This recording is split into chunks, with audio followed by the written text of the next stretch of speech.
भाइयों ड्रीम 11 पर आज के समय पर 90% लोग लॉस में हैं। और पता है लॉस में होने का कारण क्या है? यही तो लोगों को पता नहीं है कि भाई लॉस में होने का आखिरकार कारण क्या है, मैं कहां पर गलती कर रहा हूं, ठीक है। और मुझे कौन कौन से मैचेस खेलने चाहिए, कितना इन्वेस्टमेंट करना चाहिए, ठीक है। और कौन कौन से मैचेस अच्छे होते हैं खेलने के लिए और कौन कौन से मैचेस खराब होते हैं, और क्या हमें स्मॉल लीग खेलना चाहिए, ग्रैंड लीग खेलना चाहिए। ये सारी चीज़ों के तमाम जवाब मिलाकर आपका बनता है एक छोटा सा जवाब कि भाई आप ड्रीम 11 में लॉस में क्यों हो, ठीक है। ये सारी चीज़ें आज की इस वीडियो में आपको बताऊंगा, ठीक है, कि आप लॉस में क्यों हो और इस लॉस को कवर करने के लिए आपको क्या क्या करना चाहिए, ठीक है, और आगे आप लोग प्रॉफिट में कैसे रह सकते हैं। जी हाँ दोस्तों, आपको पता होगा अभी तक जितने भी लोग लॉस में चल रहे हैं और वो जब मैचेस को खेलते हैं तो लगातार लॉस में चलते चले जाते हैं, चलते चले जाते हैं, और एक समय बाद ऐसा होता है कि भाई या तो वो खेलना छोड़ देते हैं या वो खेलने के लायक नहीं रहते हैं, ठीक है। तो भाई मैं आप आज की इस वीडियो में एक एक चीज़ आपको डिटेल से बताऊंगा। बस आपसे मेरी एक छोटी सी रिक्वेस्ट है, ये वीडियो मुश्किल से 10 से 15 मिनट का होगा, ठीक है। अगर आप वाकई में अपनी विनिंग को लेकर, अपने करियर को लेकर, कमाने के पीछे भाग रहे हो, तो सीरियस हो, तो इस वीडियो को शुरू से लेकर एंड तक देखना, ताकि मैं आपको जो चीज़ें बता रहा हूँ वो आपको समझ में आ सकें।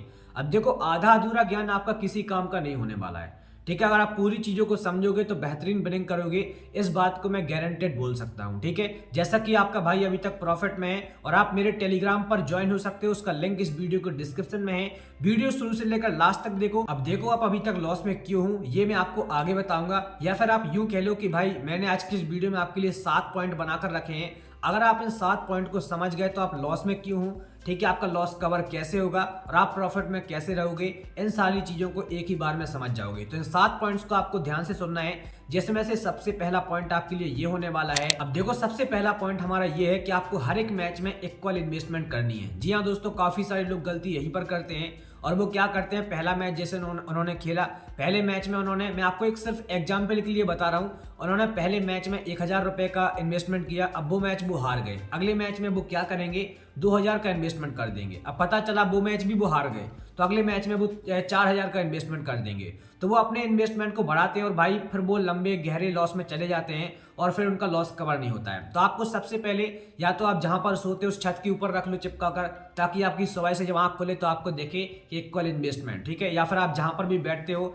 आमने सामने आगे पीछे जहां पर भी, आप वहां पर दीवार में चिपका कर रख लो कि भाई आपको हर एक मैच में इन्वेस्टमेंट इक्वल करनी है। जी हाँ, और ये भाई मैं आपको बता रहा हूँ 90% लोग ये गलती करते हैं, ठीक है। वो इक्वल इन्वेस्टमेंट नहीं करते हैं, जिसकी वजह से वो लॉस में जाते हैं। अब ठीक है, इसके लिए आपको टीम कैसे बनानी है और आपका ये इक्वल इन्वेस्टमेंट वाला सिलसिला लगातार कैसे चलेगा, वो भी मैं आपको आगे बताऊंगा। लेकिन पहले आप ये समझो कि आपको इक्वल इन्वेस्टमेंट करनी क्यों है, ठीक है। देखो, इक्वल इन्वेस्टमेंट करने से होता क्या है, जैसे कि मान लो आपके पास 10,000 रुपए हैं, या 10,000 छोड़ो, 1,000 रुपए आपके पास है, ठीक है। 1,000 रुपए हैं तो आपको इक्वल इन्वेस्टमेंट में भी 10 से 20% तक का ही इन्वेस्टमेंट एक मैच में करना है। जैसे कि आप 100 से 200 रुपए तक का इन्वेस्टमेंट कर सकते हो अगर आपके पास 1,000 रुपए हैं, ठीक है। अब आपके पास जितना भी पैसा हो, आप अपने हिसाब से, इस हिसाब से इन्वेस्टमेंट कर सकते हो, ठीक है। अब इन्वेस्टमेंट इक्वल करने का फायदा क्या होता है वो मैं आपको बता रहा हूं। देखो भाई, इन्वेस्टमेंट अगर आप इक्वल करोगे, ठीक है, तो आपका लॉस ज्यादा नहीं होगा। और आप हर एक मैच में इक्वल इन्वेस्टमेंट करने के बाद महीने के एंड में, यानी कि 30 दिनों के बाद देखना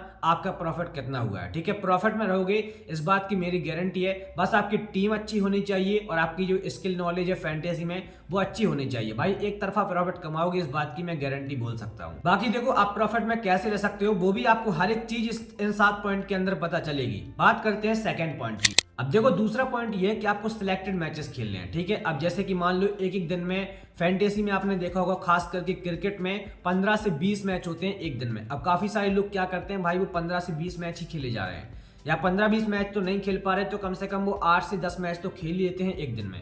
तो आपको ऐसा नहीं करना है, ठीक है। अब मल्टीपल मैचेस चलते हैं, उनका भाई हर एक बंदे को नॉलेज होना इम्पॉसिबल है, ठीक है। तो आपको ऐसे मैचेस खेलने हैं जिनमें विनिंग का चांस ज्यादा हो। अब भाई पता कैसे चलेगा, अब जैसे भाई जो 15-20 मैच एक दिन में होते हैं, उनमें से मैक्सिमम 3 से 4 मैच या फिर 5 मैच ऐसे होते हैं जो वाकई में खेलने लायक होते हैं। तो पहले आप सिलेक्टेड मैचेस को क्लिक करो कि आपको ये खेलना है। अब ये जो 4 से 5 सिलेक्टेड मैचेस हैं, ये आपको पता कैसे चलेंगे भाई, इतने सारे मैचेस होते हैं। तो देखो भाई, सबसे पहले सिलेक्टेड मैचेस में आते हैं इंटरनेशनल मैचेस। जी हाँ, जितने भी इंटरनेशनल मैचेस हैं आप उनको खेल सकते हो। इसके अलावा BBL, WBBL, CPL, ठीक है, IPL, ठीक है, बहुत सारी लीग्स होती हैं जो कि आप देखते रहते हो आए दिन। इन लीग्स को आप लोग खेल सकते हो, ठीक है। ये लीग्स होती हैं मल्टीपल जो कंट्रीज होती हैं उनकी, जैसे कि अपने देश में आईपीएल होता है, सेम टू सेम ऑस्ट्रेलिया में बीबीएल होता है, ठीक है, बांग्लादेश में बीपीएल होता है, पाकिस्तान में पीएसएल होता है। तो वहाँ ऐसे मैचेस को आप लोग खेलो जहाँ पर विनिंग का चांस काफ़ी ज़्यादा होता है, ठीक है। और ऐसे मैचेस में आपको कंटिन्यू ही खेलना है। सबसे मेन कारण है कि भाई लोग कंटिन्यू नहीं खेलते हैं। मान लो जैसे आपने एक सीरीज को पकड़ के रखा है आईपीएल, अब आईपीएल का अगर आपने 2 से 3 मैच खेला है तो आपको उस पूरी सीरीज को प्ले करना है, ठीक है। तभी आप एंड में समझ पाओगे कि मैंने इस सीरीज से कितना प्रॉफिट कमाया है और कितना गवाया है, ठीक है। लेकिन अगर मैं आपको जो चीजें बता रहा हूँ उन चीजों को ध्यान में रखते हो तो एक तरफा प्रॉफिट कमाओगे, ठीक है। सबसे पहली बात तो आपको इन दोनों चीजों का ध्यान रखना है। सीरीज को पकड़ कर रखना है, जिस भी सीरीज को खेल रहा हो उस सीरीज के पूरे मैचेस आपको खेलने हैं, ठीक है। साथ में आपको हर एक मैच में इक्वल इन्वेस्टमेंट करनी है। अब बात करते हैं हमारा तीसरा पॉइंट। भाइयों तीसरा पॉइंट हमारा यह है कि आपको देखो, जो आप लोग स्मॉल लीग में इन्वेस्टमेंट करते हो, ग्रैंड लीग की भी आपको आगे बताऊंगा, फिलहाल बात करते हैं स्मॉल लीग की। मान लो आप स्मॉल लीग में इन्वेस्टमेंट करते हो, ठीक है। तो अब आप क्या करते हो, जैसे कि मान लो आपके पास 1000 रुपए है और आपने किया भाई 990 रुपए का एक कॉन्टेस्ट ज्वाइन कर लिया। सबसे बड़ी गलती आपकी यही है। पता है, एक कॉन्टेस्ट आपको कभी भी ज्वाइन नहीं करना है, ना 2 कॉन्टेस्ट ज्वाइन करने हैं। कम से कम आपको 10 कॉन्टेस्ट ज्वाइन करने हैं उन 1000 रुपए के अंदर, ठीक है। ऐसा नहीं करना है कि भाई 1,000 के 10 कॉन्टेस्ट ज्वाइन कर लिए, बिल्कुल भी नहीं। अगर आपके पास 10,000 रुपए है तो आप 100 रुपए के 100 कॉन्टेस्ट ज्वाइन करो, ठीक है। अगर आपके पास 1000 रुपए है तो आप 100 रुपए के 10 कॉन्टेस्ट ज्वाइन करो, ठीक है। यानी कि मैं सीधा सीधा बोल रहा हूँ, मल्टीपल कॉन्टेस्ट आप ज्वाइन करो। अब क्या होता है एक कॉन्टेस्ट में ज्वाइन करने का नुकसान, जैसे मान लो आपने भाई 1000 रुपए का एक कॉन्टेस्ट ज्वाइन कर लिया, ठीक है। अब आपके भाई पता है आपको फैंटेसी में कभी कभी ऐसे ऐसे अजीबोगरीब अपोनेंट्स मिलते हैं कि भाई पता चला पूरी टीम तिगड़ा में एक तरफा अलग ही टीम जा रही है बिना किसी लॉजिक के, और पता चला उसकी टीम परफॉर्म कर गई, भाई आप डूबोगे कि डूबोगे, ठीक है। लेकिन अगर आपको प्रॉफिट में रहना है तो आप मल्टीपल लीग्स को ज्वाइन करो, मल्टीपल कॉन्टेस्ट को ज्वाइन करो, जहां से आपका होगा क्या, अगर मान लो आपके 2-4 कॉन्टेस्ट मैच में ऐसे अपोनेंट आ भी जाते हैं जिनका थोड़ा सा टीम मतलब अलग ही प्रकार का है, तो आपके काफ़ी सारे अभी कॉन्टेस्ट ऐसे हैं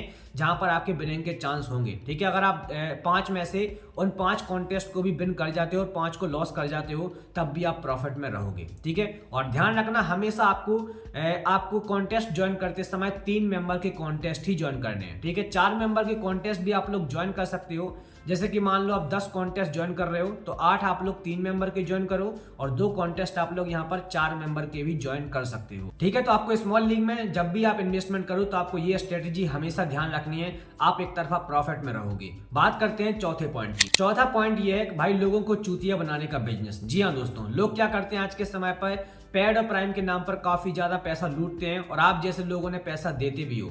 भाई आप मुझे खुद एक बात बताओ, जो बंदा आपसे 1000 रुपए ले रहा है वो आपको 1 करोड़ रुपए कैसे जितवा सकता है, ठीक है। वो खुद भाई 1 करोड़ रुपए क्यों नहीं जीत लेता, ठीक है। आपको भाई वो लालच देता है कि भाई आप मुझे 100 रुपए दो, 500 रुपए दो। हाँ भाई एक चीज और है, 499 वाले लोग भी हैं आज के समय पर, ठीक है। मैं नाम नहीं लूंगा, आप सब जानते होंगे।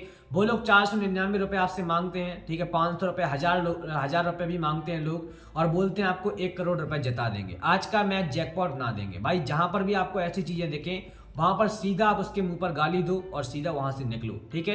कभी भी आप पेड और प्राइम के चक्कर में मत फंसो। हमारे जैसे यूट्यूबर हैं, कई आपको यूट्यूब चैनल यूट्यूब पर मिल जाएंगे जो आपको फ्री में टीम्स देते हैं। अगर आपको मेरी टीम से पसंद नहीं आता है, आप किसी की और की टीम से खेलो।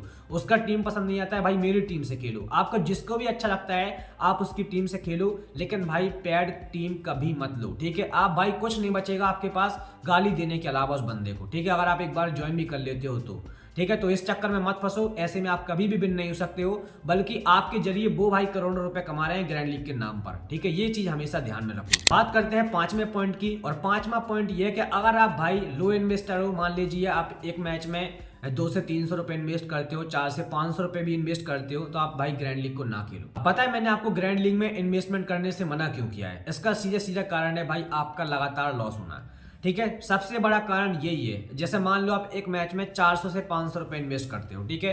अब मान लो 500 रुपए आप इन्वेस्ट करते हो, जिसमें से 400 रुपए आपने स्मॉल लीग की टीम्स में लगा दिए और 2 टीम्स आपने ग्रैंड लीग में लगा दी। और आप भी देखते हो कभी कभी क्या आपके पास 80 से 90% बार ऐसा होता है कि आपकी एंट्री फी भी वापस नहीं आती है, ठीक है। तो आप ये सारी चीजें समझते हो, और आप 100 रुपए का लॉस एक मैच में कर रहे हो तो आप महीने में भाई अगर 30 मैच भी खेल रहे हो तो आप 3000 रुपए के लॉस में हो, ठीक है। जो आप स्मॉल लीग से प्रॉफिट कमाओगे यहाँ पर आप सारा गवा दोगे, ठीक है। या फिर आप एक बार कभी जीत भी जाते हो 2-3 हजार रुपए, तो आप भाई लगातार मैचेस खेलने के बाद भाई आपको पता है ये सारी चीजें कि मैचेस में एंट्री फी भी वापस नहीं आती है ग्रैंड लीग में, तो आप लगातार लॉस में चलते जाओगे भाई, फिर आप लंबे लॉस में हो सकते हो, ठीक है। इसलिए ग्रैंड लीग को मत खेलो। अगर आपके पास ज़्यादा पैसा है, आप एक मैच में 2 से 3 हज़ार या फिर 4-5 हज़ार रुपये इन्वेस्ट करते हो, तब आप ग्रैंड लीग को खेल सकते हो, ठीक है। आपके लिए फिर ऐसे में 200-400 रुपये का कोई फर्क आपको नजर नहीं आएगा। लेकिन अगर आप एक छोटे इन्वेस्टर हो तो आपको 100 रुपये भी इन्वेस्टमेंट अगर आपका डूबता है तो आपको बहुत बड़ा बोझ लग सकता है वो, ठीक है। तो ये मेरी बात ध्यान में रखो, आप ऐसे मैचेस में कभी भी, ऐसी कंडीशन में आप कभी भी ग्रैंड लीग को ज्वाइन मत करो। अब बात करते हैं हमारा छठवां पॉइंट। छठवां पॉइंट आपके लिए ये है कि भाई आप लगातार मैचेस को खेलो। जी हाँ, लगातार मैचेस को खेलो और डिसिप्लिन में खेलो। जैसे कि मान लो आपने आज खेल लिया, अब पता चला आप 3 दिन बाद खेल रहे हो, तो भाई ऐसे में आपको फैंटेसी का ज्ञान होगा नहीं, ठीक है। और ज्ञान नहीं होगा तो आपको ना तो नॉलेज होगी उसकी, और आप लगातार फिर लॉस में चलते जाओगे। पता चला आपने 2000 रुपये का आज खेल लिया, उसके बाद 5 दिन बाद 5000 का खेल रहे हो, फिर उसके अगले दिन बाद 2000 का खेल रहे हो, तो आपकी ऐसे में डिसिप्लिन बन नहीं पाती और लॉस में चलते जाते हो। इसलिए पूरे महीने का बजट सेट करके रखो, ठीक है। उसके बाद पूरे महीने के मैचेस फिक्स करके रखो कि मुझे ये मैचेस खेलने हैं, जो कि मैंने आपको शुरुआत में ही बताया था कि सिलेक्टेड मैचेस आपको खेलने हैं, ठीक है। तो उन मैचेस को सिलेक्टेड करके पहले से रखो कि ये मुझे ये सीरीज खेलनी है और इस मैच में कितना इन्वेस्टमेंट करना है, ये चीज़ भी आप लोग सेम करके रखो और उस सीरीज को पूरा एंजॉय करो, ठीक है। लगातार मैचेस को खेलो, गैप कर करके मत खेलो, सेम इन्वेस्टमेंट के साथ में खेलो। ये चीज़ भी आपको ध्यान रखनी है। अगर आप इस तरीके से प्ले करोगे तो आपका लॉस कभी भी नहीं होगा। बात करते हैं हमारा आज का 7वां पॉइंट क्या रहने वाला है, और ये आखिरी पॉइंट है भाई, जो सबसे इंपॉर्टेंट है, लोगों को पता ही नहीं होता है। भाई देखो, आपको हर एक मैच में उतना रिस्क लेना है जितना आपको जरूरी है। जैसे कि मान लो आप स्मॉल लीग खेल रहे हो, तो वहां पर भाई पहले तो आपको पूरा एनालाइज करना पड़ेगा, ठीक है। आप पूरा एनालिसिस वीडियो देखो। अगर आपको नहीं करना आता है तो यूट्यूब पर आप लोग देख सकते हो, ठीक है। यूट्यूब पर मैं भी बनाता हूँ, या फिर जो भी अदर यूट्यूबर्स हैं आप उनका भी देख सकते हो, जिसका आपको पसंद आए, ठीक है। तो पूरा एनालिसिस आप लोग एक मैच का करो जितना भी आप पर हो सके, ठीक है। उसके बाद ये स्मॉल लीग को खेलो और उतना रिस्क लो जितना आपके लिए जरूरी है। अब मान लो आज के इस मैच में सभी लोगों के पास कैप्टन वाइस कैप्टन का ऑप्शन सेम है, ठीक है। सारे लोग एक ही कैप्टन वाइस कैप्टन के साथ में जा रहे हैं। अब भाई जब ऐसी कंडीशन होती है तब आपके जीतने के चांस थोड़ी से कम भी होते हैं और ज्यादा भी समझ सकते हो। एक हिसाब से कंफ्यूजिंग वाला यहाँ पर कंडीशन बन जाता है। तो ऐसे मैच में हमेशा एक प्लेयर पे आप लोग रिस्क ले सकते हो। एक प्लेयर पर अगर आप रिस्क लेते हो और आपका प्लेयर परफॉर्म कर जाता है तो आप भाई एक तरफा विनिंग करोगे, ठीक है। तो हमेशा उतने प्लेयर्स पर रिस्क लो जितना आपके लिए जरूरी है। अब ऐसा नहीं है कि पूरी टीम ही आपने रिस्की बना दी, ठीक है। तो पता भाई पूरे प्लेयर तो आपके लिए परफॉर्म करके देंगे नहीं, जो आपने रिस्क सिलेक्ट की है वो, ठीक है। उनमें से एक ही 2 प्लेयर परफॉर्म कर पाएंगे। इसलिए जो आप प्लेयर रिस्की लेने जा रहे हो अपनी टीम में, ठीक है, उन प्लेयर्स के ऊपर थोड़ी सी ज्यादा रिसर्च करो, उन प्लेयर्स के बारे में अच्छे से जानो और फिर उनमें से किसी एक प्लेयर को अपनी टीम में रखो जो कि आपको वन साइडेड विनिंग करवा दे, ठीक है। तो उतना रिस्क लिए आपको लेना है जितना आपके लिए जरूरी है। तो मैंने आपको जो आज की इस वीडियो में 7 के 7 पॉइंट बताए हैं, अगर आप इन 7 पॉइंट को ध्यान में रखते हो भाई इजिली विन करोगे। आपको भाई विन करने से कोई नहीं रोक सकता है। ये रामबाण तरीका है फैंटेसी की दुनिया में विनिंग करने का, और मैंने आज की इस वीडियो में आपको पूरे तरीके बता दिए हैं। बाकी आपको ये तरीके कैसे लगी, वीडियो कैसी लगी, नीचे कमेंट करके जरूर बताना। वीडियो अच्छी लगी है वीडियो को लाइक करो, चैनल को सब्सक्राइब जरूर से कर देना, और हाँ नोटिफिकेशन बेल को ऑन कर लेना ताकि मैं ऐसी ज्ञान भरी वीडियो